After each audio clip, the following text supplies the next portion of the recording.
नमस्कार दोस्तों, मैं अजीत साहब का स्वागत करता हूं आपकी अपनी रीजनिंग की इस इम्पोर्टेंट क्लास में, जो कि आपके हर एग्ज़ाम के लिए महत्वपूर्ण है। खासकर एसएससी जीडी या फिर यूपी पुलिस कांस्टेबल, इन दोनों एग्ज़ाम के लिए तो बहुत ही इम्पोर्टेंट है। तो वीडियो को पूरा देखिएगा और चैनल पे पहली बार आए हुए हैं तो चैनल को सब्सक्राइब कीजिए, बेल आइकन को दबाइए, जिससे कि हमारे चैनल पर आने वाले सभी वीडियो की नोटिफिकेशन आपको सबसे पहले मिले। तो चलिए वीडियो को शुरू करते हैं। सबसे पहला क्वेश्चन है दोस्तों, प्रथम युग में प्रयुक्त तर्क के अनुसार दिए गए उपयुक्त विकल्पों में से प्रश्नवाचक चिन्ह के स्थान पर क्या आएगा, ये आपको ज्ञात करना है। तो ये क्वेश्चन दिया गया है, जिसमें आपको 27,183 अनुपात 777 दिया गया है। तो जैसा कि पहले और दूसरे का जिस प्रकार से रिलेशन होगा, उसकी प्रकार से तीसरे का चौथे से होगा। तो चौथा में तो प्रश्नवाचक चिन्ह है, तो पहला दूसरा जिस प्रकार से रिलेशन बना रहे हैं उसके हिसाब से ही तीसरा और चौथा बनेगा। तो आपको ये ज्ञात करना है। तो ये दोस्तों रेलवे प्रोटेक्शन फोर्स यानी आरपीएफ 2019 के एग्जाम्स में आया हुआ रियल क्वेश्चन है। तो अब देखिएगा दोस्तों, अगर हम बात करें 27183, अगर हम इनको आपस में जोड़ दें अगर, तो यहाँ पे देखिएगा 7 2 9 1 10 और 8 18 3 21। यहाँ पे इन सभी को अगर हम जोड़ते तो इनका सम 21 होगा। और अगर 777 को देखें, 7 दूना 14 7 त्रिक 21, तो इधर से भी 21 हो रहा है। यानी पहले और दूसरे की जो संख्याओं को आपस में जब जोड़ेंगे तो उसका सम जो है 21 आएगा। अब आगे देखिएगा, इधर 34503, तो इसको जोड़ दें अगर 34503, इनको जोड़ दें तो 5 4 9 10 11 12 12 3 15, यहाँ पे इसका सम 15 आ रहा है। अब ऑप्शन में चलते हैं। तो दोस्तों पहला ऑप्शन अगर लें तो 6 4 10 6 16, तो पहला नहीं होगा। 6 4 10 8 18, दूसरा भी नहीं होगा। 6 4 10 7 17, तीसरा भी नहीं होगा। तो चौथा ऑटोमेटिक होगा। अब जोड़ना चाहे तो 4 6 5, इनको जोड़ दिए, 6 4 10 5 15, यानी ऑप्शन नंबर जो फोर्थ है इसका राइट आंसर हो जाएगा। उसके बाद अगला क्वेश्चन, किसी कूट भाषा में यदि प्लेन को TPXMR के रूप में कूटबद्ध किया जाता है, तो उस भाषा में क्वीन को जो कूटबद्ध किया जाएगा उस या क्यून का कोट किस प्रकार से यूज किया जाएगा, ये आपको ज्ञात करना है। तो अब दोस्तों अगर हम बात करें PLAIN, तो इसका जो प्लेस वैल्यू अगर हम बात करें तो जो P है, P दोस्तों 16 नंबर पे होता है। और L की बात करें, L 12, A 1, और N की बात करें I 9 और N 14 होता है। और अगला हम बात करें, अगले वाले जो TPXMR की, तो T 20 नंबर पे, P 16 नंबर पे, X 24 नंबर पे, M 13 नंबर पे और R 18 नंबर पे होता है। अब दोस्तों 16 से 20 के लिए +4 हुआ, 12 से 16 के लिए भी +4 हुआ, लेकिन 1 से 24 आने के लिए यहाँ पे +23 हुआ, 9 से 13 के लिए +4 हुआ, 14 में +4 करेंगे तो 18 आएगा। यानी +4 +4 +23 +4 +4 इसमें ऐड हो रहा है। प्लेस वैल्यू में इतना हम प्लस करेंगे तो अगली नई प्लेस वैल्यू आएगी। उस प्लेस वैल्यू पे जो कोड आएगा उसको हिसाब से, जो कोड आएगा उस पे जो प्लेस वैल्यू पे जो अल्फ़ाबेट आते हैं वो लिखना होता है। अब हम देखें तो क्वीन की बात करें, QUEEN, इसको आप कोडिंग भी कह सकते हैं। अब दोस्तों क्यू की बात करें तो क्यू 17 पे आता है, यू 21 पे आता है, ई 5 पे आता है और एन की बात करें एन 14 पे आता है।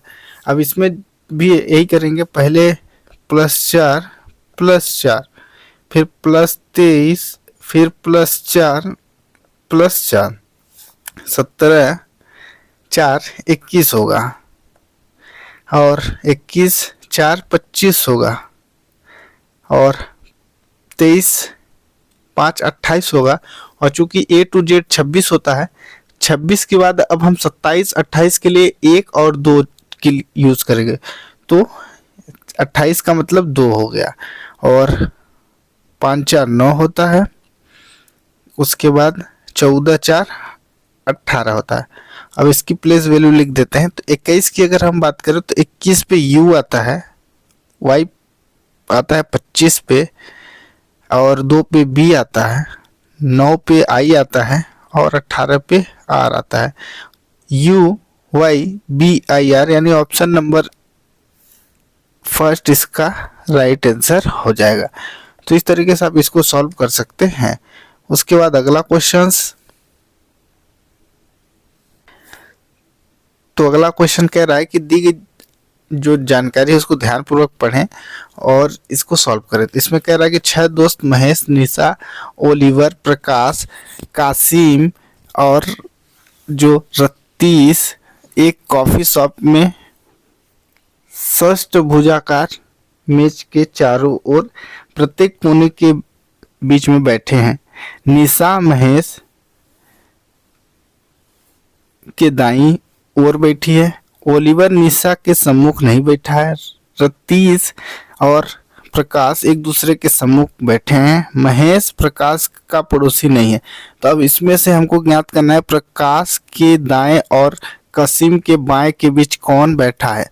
यहाँ पे दोस्तों मेज के चारों ओर प्रत्येक कोने के बीच में बैठे हैं। तो पहले अगर हम बात करें षष्ठभुजाकार यानी 7 भुजाओं वाली कोई एक आकृति, तो अगर हम 7 भुजाओं वाली एक आकृति क्रिएट करें तो एक इस तरीके से एक भुजा एक इधर से ऐसे मान लीजिए, तो 1 2 3 भुजा होगी दोस्तों, सॉरी, अगर पहले ऐसे फिर ऐसे फिर ऐसे फिर ऐसे, ये हो गया, फिर एक इधर से ऐसे 1 2 3 4 5 6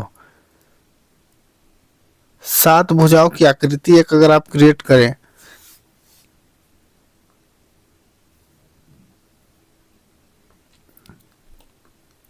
दो आकृति हो गई, फिर 3 हो गई, एक 4 हो गई, एक 5 हो गई, एक 6 हो गई और एक ये 7 हो गई। 7 भुजाओं की ये आकृति आपने क्रिएट कर लिया। अब इसमें कह रहा है निशा महेश के दाईं ओर बैठी है, तो निशा पहले महेश को हम एक प्लेस पे रखेंगे, फिर उसके बाद उस जगह उसके हिसाब से महेश के बाद निशा की यूज करें। तो अगर हम बात करें महेश की, तो यहाँ पे अगर हम महेश रख देते हैं, महेश के दाईं ओर निशा बैठी है, तो महेश को अगर इधर राइट मान लें और इधर लेफ्ट अगर उसका मान लें, तो यहाँ पे यन हो जाएगा यानी निशा हो गई। फिर उसके बाद बोल रहा है कि ओलिवर निशा के सम्मुख नहीं बैठा है, तो यहाँ पे निशा है ना, तो इसके जस्ट सामने जो ओलिवर नहीं होगा, ठीक है। तो उसके आगे इसको दूसरा छोड़ के तीसरा पे चलते हैं। रतीश और प्रकाश एक दूसरे के सम्मुख बैठे हैं, तो हम अगर रतीश की बात करें और यहाँ पे चौथा में कह रहा है महेश प्रकाश का पड़ोसी नहीं है, तो हम महेश जो है प्रकाश का पड़ोसी नहीं है, तो हम इस रतीश और प्रकाश एक दूसरे के सामने बैठे हैं, तो इसमें कह रहा है कि महेश का पड़ोसी प्रकाश नहीं है, तो महेश के बगल में हम प्रकाश को नहीं रख सकते हैं। तो लेकिन हमको क्योंकि इधर निशा आ चुकी है, तो निशा के सामने वाली जगह तो खाली है, लेकिन बट निशा उसका पड़ोसी नहीं है। इसके हिसाब से अब हम महेश के बगल में रतीश को बैठा देते हैं, तो यहाँ पे रतीश को बैठा दिए, ठीक है। और यहाँ पे कह रहा है रतीश प्रकाश, तो रतीश के जस्ट सामने वाले में प्रकाश हो जाएगा, ठीक है। उसके बाद आगे कह रहा है निशा ओलिवर निशा के सम्मुख नहीं है, तो यहाँ पे जो ओलिवर नहीं आएगा तो इसके सॉरी यहाँ पे क्या कर रहा है, ओलिवर निशा के सम्मुख नहीं है तो निशा का सम्मुख इधर नहीं होगा, तो यहाँ पे ओलिवर आ जाएगा, ओलिवर। ठीक है, और यहाँ पे हम अब 5 लोग तो आ गए, अब छठा जो बचा है कासिम, तो कासिम को यहाँ पे रख देंगे। अब यहाँ पे कह रहा है क्या, प्रकाश के दाएं और कासिम के बीच कौन सा बैठा, तो यहाँ पे देखिएगा जो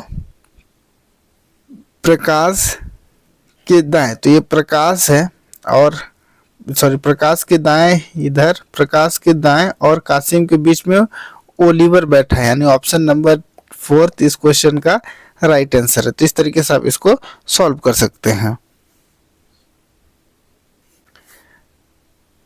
अगला क्वेश्चन है, इसमें कह रहा है एक व्यक्ति की ओर इशारा करते हुए एक वृद्ध व्यक्ति ने कहा वह मेरे मामा की एकमात्र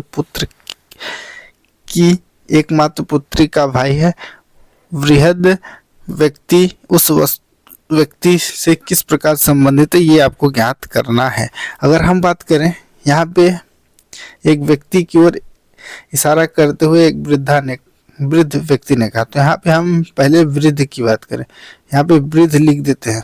वृद्ध ने एक व्यक्ति की ओर इशारा किया, तो वृद्ध को इस तरीके से हम बनाएंगे, फिर वहां पे बोला जाएगा वह मेरे मामा, तो यहाँ पे वृद्ध का मामा, जिधर जिधर ये तीर का निशान बनता जा रहा है वो व्यक्ति उसके साथ इशारा करता जा रहा है।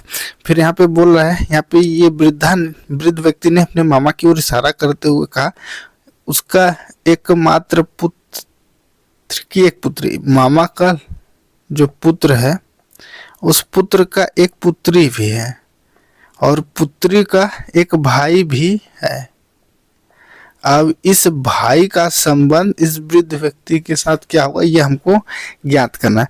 तो अगर हम बात करें मामा का पुत्र भाई, भाई की पुत्री डॉटर मान सकते हैं, और डॉटर की लड़की जो है सॉरी लड़का जो है डॉटर का जो भाई है वो अपना क्या लगेगा, तो इसके हिसाब से ये इसका जो है वृद्ध इस जो पुत्री और लड़के का ये वृद्ध व्यक्ति अंकल लगेगा, यानी ऑप्शन नंबर 3 इसका राइट आंसर है। तो इस तरीके से ब्लड रिलेशन के क्वेश्चन को भी आप सॉल्व कर सकते हैं।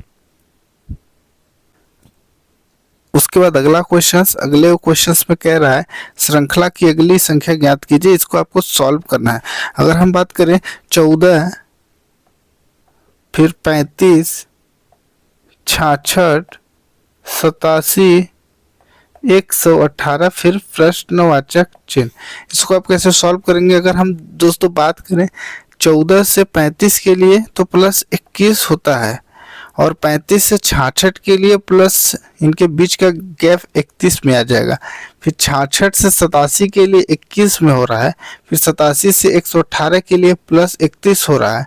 अब यहाँ पे आप देखिएगा कि पहला प्लस 21 हुआ, फिर प्लस 31 हुआ, फिर प्लस 21 हुआ, फिर प्लस 31 हुआ, तो आगे अब क्या होगा प्लस 21 होगा। और जब हम प्लस 21 करेंगे 118 में 118 और 21 में जब प्लस करेंगे तो यहाँ पे 3 139 इस क्वेश्चन का राइट आंसर हो जाएगा, नहीं ऑप्शन नंबर ए या फर्स्ट इसका राइट आंसर है। उसके बाद अगला क्वेश्चन है दोस्तों, श्रृंखला में अगली संख्या ज्ञात कीजिए। अगली संख्या के लिए देखिएगा 55 से 53 तक जाने के लिए अगर हम यहाँ पे देखें तो -2 हो गया, 53 से जो 50 जाने के लिए यहाँ पे -3 हो गया, और 50 से 45 जाने के लिए दोस्तों -5 हो गया, और 45 से जो 38 जाने के लिए -7 हो गया। अब देखिएगा कि ये जो संख्याएं हैं अभाज्य संख्याएं हैं, तो अगला अभी हमको को प्राइम नंबर ही सेलेक्ट करना है, वो अभाज्य संख्या सेलेक्ट करना है जो कि इस सीरीज को पूरा करेगा। तो अगली अभाज्य संख्या की अगर हम बात करें दोस्तों तो वो 11 है, और 38 में हम 11 को माइनस कर देंगे, यहाँ पे हम आगे बढ़ेंगे तो 11 माइनस होगा। और 38 में अगर हम 11 को माइनस कर दें तो यहाँ पे हमारा 27 आ जाएगा, जो कि ऑप्शन में भी दिया है। तो ऑप्शन नंबर ए इसका राइट आंसर है। तो इसमें हम अभाज्य संख्याओं को माइनस कर रहे हैं। उसके बाद दोस्तों अगला क्वेश्चंस,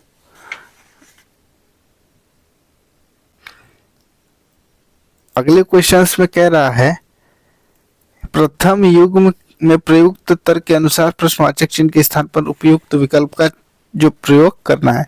अगर हम बात करें पी भी बी प्रश्नवाचक चिन्ह, पी की बात करें तो पी दोस्तों 16 नंबर पे आता है। भी की बात करें भी 22 नंबर पे आता है। बी की बात करें बी 2 नंबर पे आता है।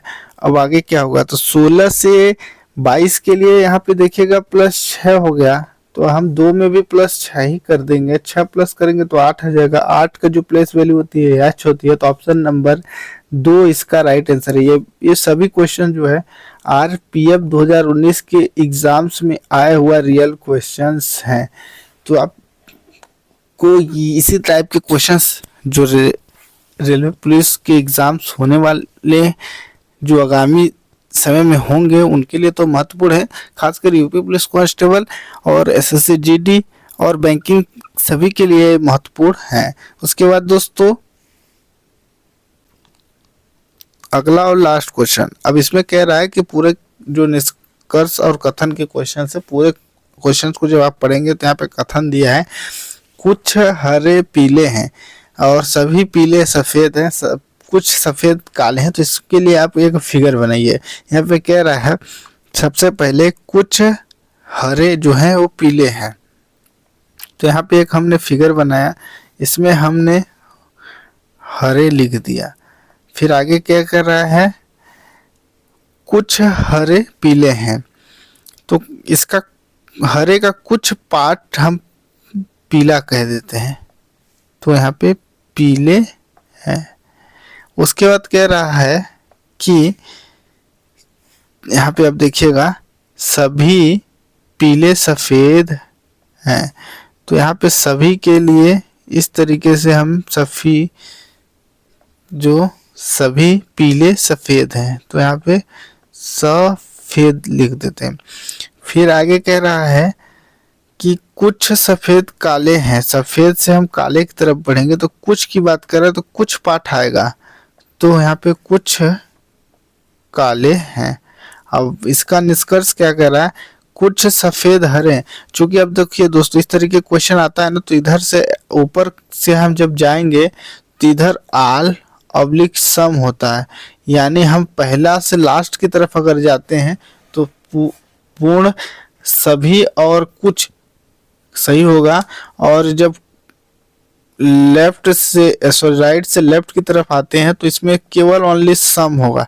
अब देखिए यहाँ पे कुछ सफेद बोल रहा है, सफेद से हरे की तरफ आ रहा है, सफेद से हरे की तरफ आ रहा है, सफेद से हरे की तरफ आ रहा है, तो पहला तो सही होगा ही। लेकिन कुछ काले पीले हैं, काले से पीले की तरफ आ रहा है, तो काले और पीले के बीच किसी प्रकार का कोई रिलेशन नहीं बन रहा है, तो दूसरा तो होगा नहीं, दूसरा गलत हो जाएगा। कुछ काले हरे हैं, तो काले से हरा में भी कोई संबंध नहीं है, तो तीसरा भी जो है गलत हो जाएगा, यानी ऑप्शन नंबर ए केवल एक इसका अनुसरण करता। तो इस तरीके से आप रीजनिंग को क्वेश्चन को सॉल्व कर सकते हैं। वीडियो अच्छी लगी तो लाइक करें, चैनल पे पहली बार आए हुए हैं तो चैनल को सब्सक्राइब कर लें।